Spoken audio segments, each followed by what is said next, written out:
Ladies and gentlemen, please join me in welcoming your host, Elizabeth Bramwell.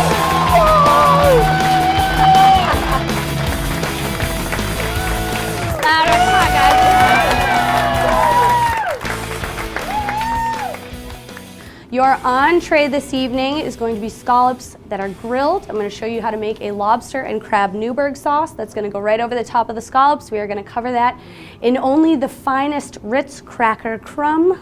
Yeah. Keeping it real fancy. And then we are going to serve that with some grilled asparagus, olive oil, salt, and pepper, and a grilled lemon. Let's get it. Yes. So easy. All right, guys, so one of the first things that we're going to get started on is going to be our stock. We're going to make a shellfish stock that's going to be the base of our sauce, right? So you can't have a sauce without something that tastes really good to begin with. So I have a pot back here. It's on relatively high. I'm going to put a little olive oil here in the bottom. And I'm using two types of shellfish / crustacean to make my shellfish stock with, all right? So I'm sure most of you recognize both of these. What do I have here? It's missing lobster, right? Is there anyone here who doesn't know what a lobster looks like? I'd really like to know, don't be ashamed. All right, and then of course, what do I have right here? This is a stone crab, or sometimes we call them a rock crab. Maine kind of titled it its own crab. It's like, it's a Maine crab. The only thing that's useful about this is really the claws, so I don't know why they claimed something that has little like T-Rex arms. I have two lobster heads here that are obviously missing the rest of their abdomen, of course, the tail, all the guts, and all the delicious legs. And I really only need the bodies to kind of make my stock. Now, I encourage you to buy them raw if you can get them frozen. A lot of places, a lot of seafood places will kind of give them to you almost for free. Crabs right now, oddly enough, even though they get stuck in the lobster traps with the lobsters and they're not fishing for them whatsoever, they cost more than the lobsters themselves. I want to make sure that my oil comes up to its smoke point before I go ahead and put both of these critters in here. And I did do you guys all a favor and kill this before the show. I had an issue in the first show where it started to visit the people who were sitting in front of me, and it was two ladies. So I had to put an end to that. However, whenever you're purchasing either of these animals, they should be alive when you get them. Don't buy dead shellfish. We're coming up. I'm going to go ahead and just toss these in and put both of my heads in. And then we're going to put our crab in, kind of top side down. We want to sear it, kind of bring out that beautiful bright red orange color. That's what's going to help to actually go ahead and color our shellfish stock. And while those are searing, we're going to run through the rest of our ingredients in our shellfish stock, just so you know what they are in case I throw them in a little bit too quickly, right? So carrot, celery, and onion. Call that mirepoix. So we are going to toss these in. It's probably about a half a carrot. And we're going to allow that to kind of cook with our shellfish. Now we're using 3 spices. I have sweet smoked paprika here, ground mustard, and of course, classic Old Bay. Right? Why not? Does everybody know what a Newburg sauce is? No. It is a thick, heavy, creamy, seafood-based sauce. Pick whatever kind of shellfish you want to fold in there and put it over whatever you want to put it over. All right? I usually tell people it's an Old Bay and tomato paste sauce, because that's kind of what I feel like it tastes similar to. We have those 3 spices, and see how our shells are doing. Good. So I just want to turn the shells a little bit, flip them over. Remember, we're just kind of caramelizing, and we'll see how the crab's doing. No. You're getting flipped back over. Okay. So we're going to let that crab go a little bit longer. I have some booze. I am using sherry. Then, of course, I have a bouquet garni. All right. In my bouquet garni, I have thyme, I have sage, and I have oregano. Bouquet garni can kind of be made up of whatever you want it to be made up of. Anything that you kind of have sitting in your fridge, if you have none of it, then by all means, feel free to spend $100 on herbs and cute little packages at the grocery store. It's really up to you. In this tiny container, I have the most non-magical substance on the planet, fish sauce.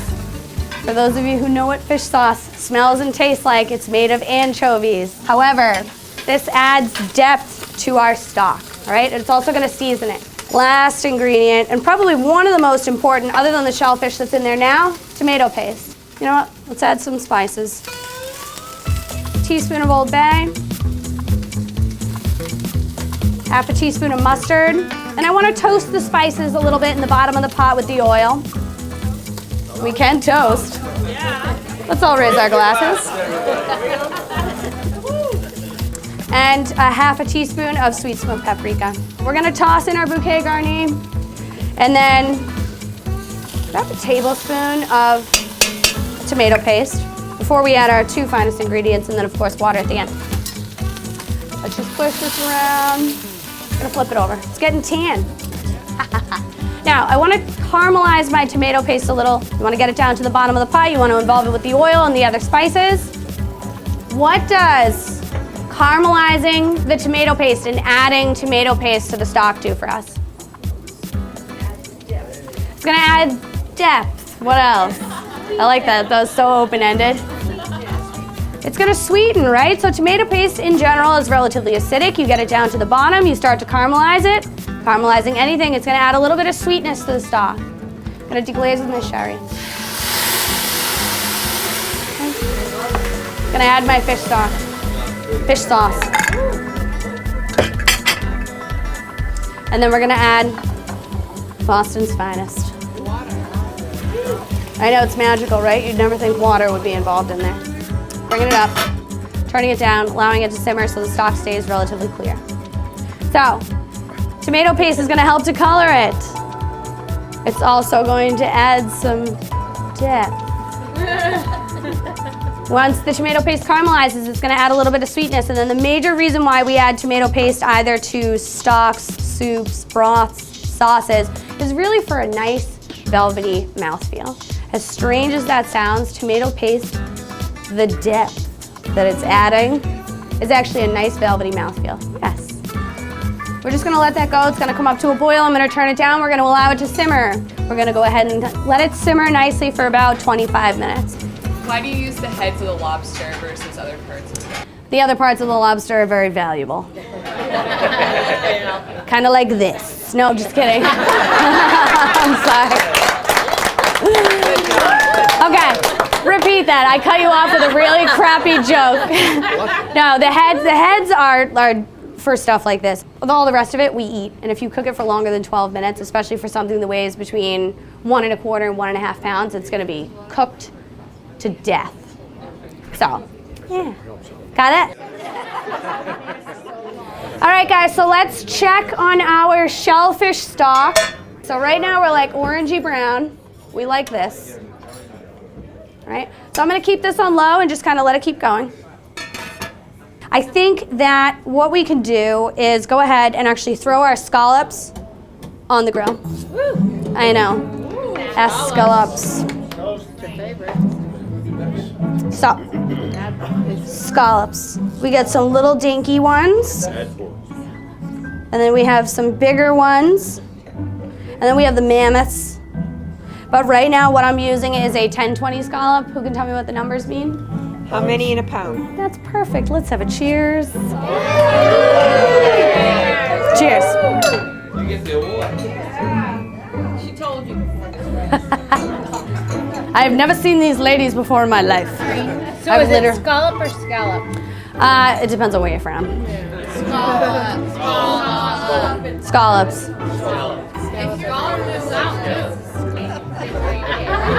Are you smuggling scallops back there? No, I'm just kidding. Thanks.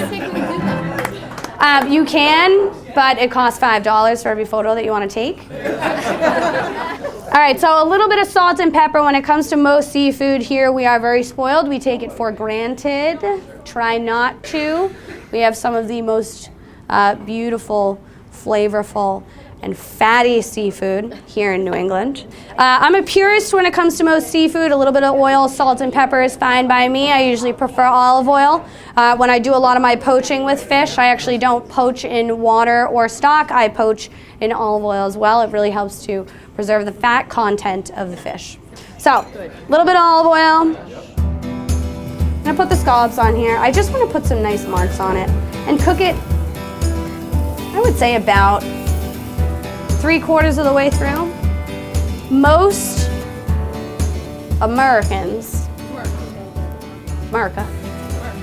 most Americans do not like scallops cooked to their beautiful medium rare that they should be served to. People are not comfortable with that texture. They're not comfortable with the color, with that opaque, beautiful kind of clarity of the inside of the scallop. So we are cooking yours to medium well. They will not be chewy. They will be beautiful and cooked 0.5 to 0.75% of the way through. Okay? We find that most people like it. So I'm going to turn this water off in the back, and I am going to start my Newburg sauce. In this pan up here in the front too, I am going to be making a roux to thicken my Newburg sauce. All right, so we're going to have two things going at one time. If you have any questions, please feel free to ask. It's about 2 tablespoons of butter right here. I'm going to let this melt all the way down. I am not going to boil the ever-living daylights out of it, and then I'm going to add a little bit of flour and then finally finish it with milk. That's going to be our roux that's going to thicken our Newburg sauce. So I may kind of half-heartedly pay attention to what's going on over here. I want it to be blonde. We're going to cook it just enough for the grittiness to come out of the flour, for it to take on a very light, nutty flavor. All right, it's going to take on a Karen color. Okay. We're not looking for a dark roux. We're looking for a blonde roux. We'll accomplish that. All right. So we're pretty much almost done here. I'm just going to turn this down. Let's go ahead and see if our scallops are ready to let go. They are. So just little marks. So a little bit of olive oil here. Just a smidge. All right. So I'm going to let my scallops go for another second. I have my olive oil here. And we're going to add a little bit of shallot as well as garlic. Okay. So crushed garlic. Done. And I do want to put in a little bit of shallot. Just a smidge. So, garlic as well as my shallot in here. I'm going to pull my scallops off now. Those are probably on for a total of maybe 4 minutes, but a little bit closer to 3. We're going to seed these right up front. I want to get my garlic and shallot until it's fragrant. I'm going to make my roux. So equal parts when you're making a roux. So if there's 2 tablespoons of butter in there, how many tablespoons of flour should you have? 2. Let's have a cheers. You guys are so cute. So, garlic is toasted. Shallot is toasted as well. I can smell it. Let's add some spices. I have equal parts Old Bay and sweet smoked paprika. I was just tired of looking at so many spices on my counter that I just mixed them together because it's equal parts and they're kind of evenly distributed there together. So we're going to do 1 teaspoon, a little bit, and by a little bit, I mean a little bit of nutmeg. Nutmeg is one of those spices that people don't realize they don't like until they actually identify it. Okay? So toasting our spices just slightly here in the bottom. I'm also going to add a very small amount of curry, yellow curry. You could also use madras in here if you wanted to. Okay? Toasting that as well. Let's put a little tomato paste in here. About half a teaspoon. We have hit our blonde. I'm gonna add a little more flour to this, make it a little thicker. We're going to deglaze with sherry. Okay. And just kind of get everything off the bottom here. I have my stock, which is where this comes in. Okay. We're gonna add our stock through a strainer, because I do not want the big chunks in here. Probably about 1.5 cups. We do want it to reduce slightly. Okay. Leave this here. Put this up here. So this we're going to let reduce. So I'm going to add a little bit of dairy to this.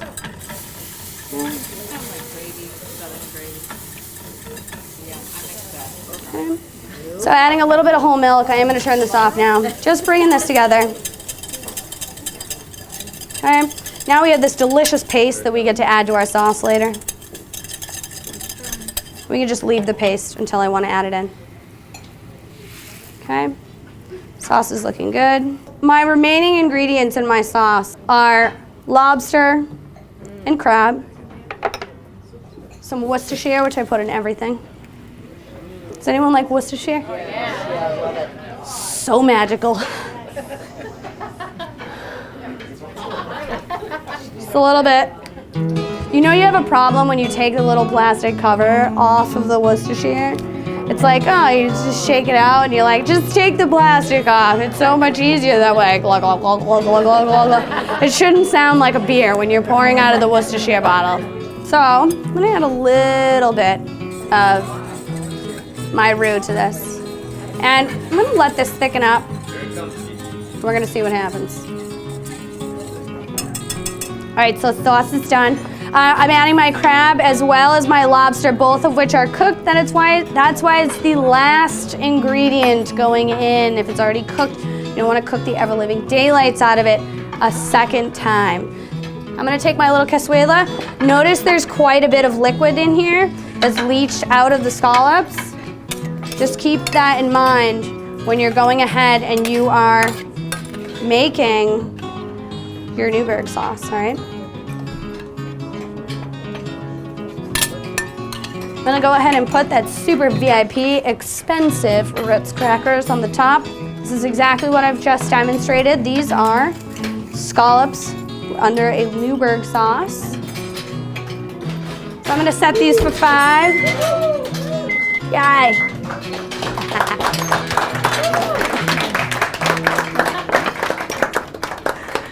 Little olive oil on my asparagus.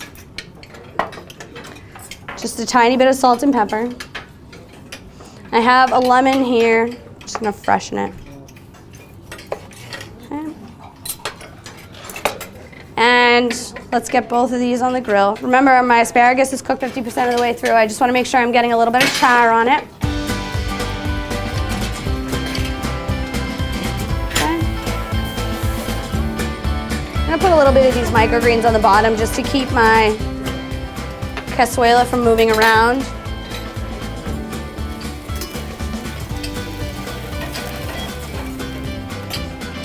Asparagus is up and off the plate, up and off the grill.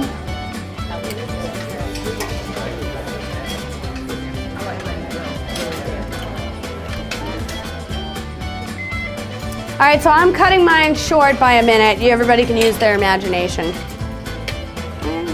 So a cute little cazuela. And then last kind of NFG, a little bit of microgreens around the plate, just honestly to break up the color.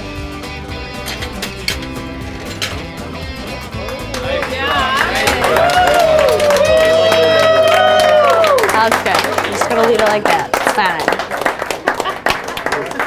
fine. Let's all raise our glasses. Cheers, guys. Cheers. Cheers.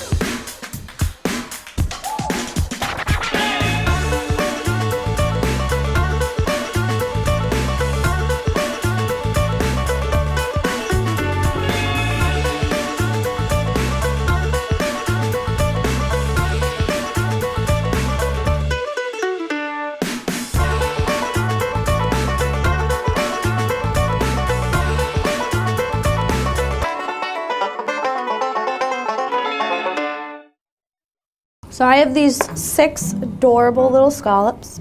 Man, lady. So you can tell a female scallop by its color. Right? So obviously the men no have egg sac, lady have egg sac, different color. Right? Very simple. Do you prefer one sex over the other? I do not. I am not, well, I mean, when it comes to scallops, I do not. Touche, my friend, touche. Let's have a cheers.